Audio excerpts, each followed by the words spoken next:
দক্ষিণ এশিয়ার সবচেয়ে দুর্নীতিগ্রস্ত দেশ বাংলাদেশ। তারা বলেছে অন্তত আফগানিস্তানের পিছনে বাংলাদেশ রয়েছে, নেপাল, ভুটান এদের চেয়েও বাংলাদেশ বেশি দুর্নীতিগ্রস্ত দেশ। আপনি কেন এটি বলছেন না? বিগত 15 বছর ধরে আপনার দেশ থেকে যে পরিমাণ অর্থ পাচার হয়েছে তা দিয়ে আপনার দেশে 2 বছরের বাজেট দেয়া যেত। তৃতীয় বক্তা আসছেন সার্জিস আলম, তার নির্ধারিত সময় 5 মিনিট 30 সেকেন্ড। ধন্যবাদ বিজ্ঞ বিচারক মন্ডলী। বিজ্ঞ বিচারক মন্ডলী, আজকে পক্ষ দলের তৃতীয় বক্তা যেখানে শেষ করেছে সেখান থেকে শুরু করতে চাই। তিনি মাত্র বললেন যে ওয়ার্ল্ড র্যাঙ্কিং এ পাকিস্তানের 9টি বিশ্ববিদ্যালয় রয়েছে, কিন্তু সবচেয়ে দুঃখের কথা সেটি পাকিস্তানের মতো রাজনৈতিকভাবে এত বড় একটি অস্থিতিশীল দেশেরও যখন 9টি বিশ্ববিদ্যালয় 1000-এর মধ্যে র্যাঙ্কিং এ থাকে বিশ্বে, আমার বাংলাদেশের 3টিও থাকে না। আমার বাংলাদেশ এ কারণেই সফলতম হতে পারে না। তিনি আজকে বললেন আমরা নাকি আমাদের যে স্বপ্ন সেটিকে বিশ্বাস করি না। আমরা একটি দেশ নিয়ে যখন কথা বলবো তখন শুধু স্বপ্নের উপরে ভর করে থাকতে পারি না, ওই আবেগ দিয়ে চালিত হতে পারি না। যদি আমার স্বপ্নকে বিশ্বাস করেই আমি দক্ষিণ এশিয়ার মধ্যে সফলতম হতে পারতাম তাহলে এত ছোট স্বপ্ন দেখতাম না, আমি পুরো পৃথিবীর মধ্যে সফলতম হওয়ার স্বপ্ন দেখতাম। কিন্তু স্বপ্ন এবং বাস্তবতার মধ্যে অনেক পার্থক্য রয়েছে।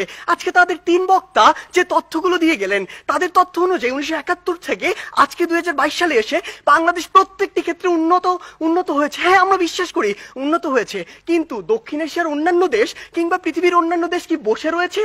বিজ্ঞ বিচারক মন্ডলী একটু লক্ষ্য করুন, 2020 সালের তথ্য মতে বাংলাদেশের যে অর্থনীতি এটি হচ্ছে বিশ্বের 35তম বড় অর্থনীতির দেশ, যেটা 2035 সালে গিয়ে হবে বিশ্বের 25তম বড় অর্থনীতির দেশ।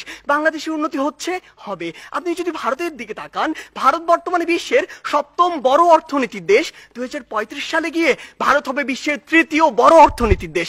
ভারত আপনার দিকে তাকিয়ে বসে রয়েছে না, দক্ষিণ এশিয়ার অন্যান্য দেশ বসে থাকছে না, পৃথিবীর অন্যান্য দেশগুলো বসে থাকছে না। আমাদের কথা হচ্ছে যখন আমরা দক্ষিণ এশিয়ার সফলতম হতে চাইবো, আমাদের সামনে যে একটি ব্যারিয়ার রয়েছে ভারত, সেটিকে আমাদের টপকে যেতে হবে।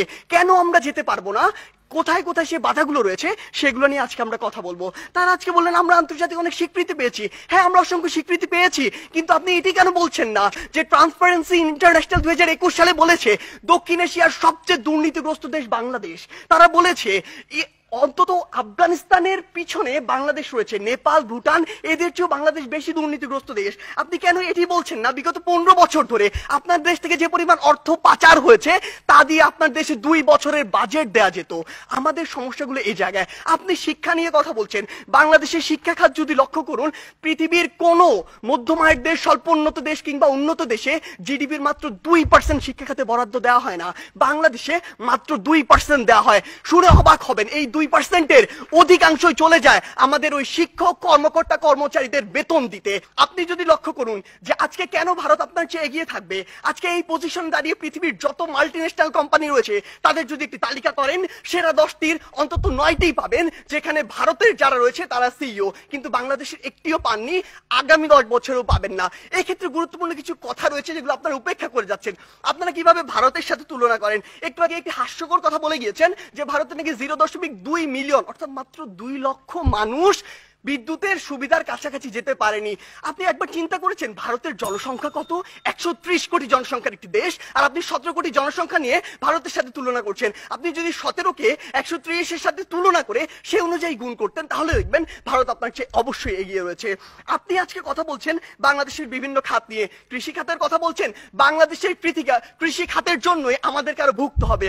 বাংলাদেশের কৃষি খাতে আপনি এই জরিপে আর আপনার এই পরিসংখ্যানে যা দেখাচ্ছেন, কৃষকের কাছে যান সেটি দেখতে পাবেন না। কৃষক আজকে তার ধানে আগুন পর্যন্ত লাগিয়ে দেয়। আজকে কি হয়েছে? আজকে হয়েছে যে পুরো বাংলাদেশের যে হাসপাতালের যে সিস্টেম, স্বাস্থ্য খাত, এটি 8 থেকে 10টি কোম্পানির হাতে, মানুষের হাতে জিম্মি রয়েছে। এটি থেকে বের হয়ে আসতে হবে।